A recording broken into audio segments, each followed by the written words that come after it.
So we want to get into the application today of a movement program. So where do we need to start? What do I need to do first to get going? Goals. We got to know what we want to do, right? If we don't have a goal, we don't know where we're trying to go or how to get there. So goals, essentially, what I like to call are the GPS for any movement program. What are you trying to accomplish? What attribute or attributes are important to you to modify? Is it a performance-based goal?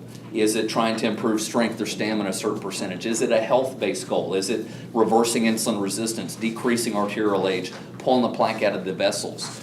So we want to know what those goals are. And again, that's why we kept emphasizing, let's get those SMART goals together. So again, SMART is that acronym: specific, measurable, attainable, realistic, and of course, time-sensitive.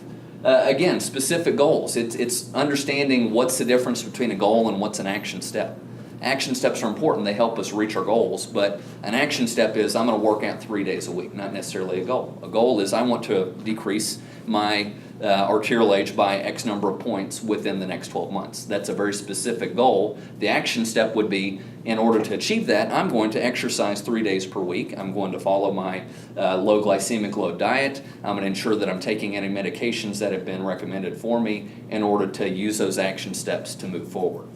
So again, we want those SMART goals. Again, they provide the answer to the questions what and why. What do you want to accomplish and why is it important to you? So the what is, what are we trying to do? Why is that motivation? What is that desire to be different than you are right now? So goals is where we start.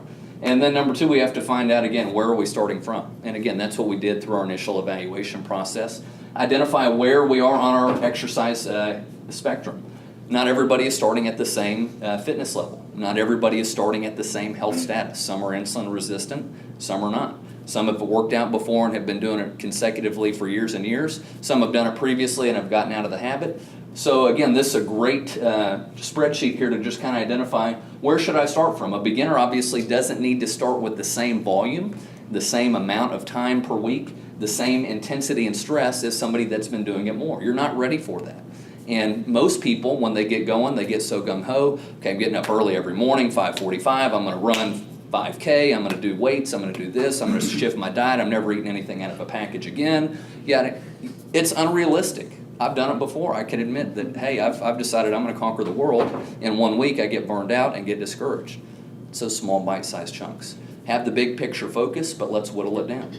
How do we eat an elephant? 1 bite at a time, right? So we've got to get those bite-sized pieces, a little bit at a time.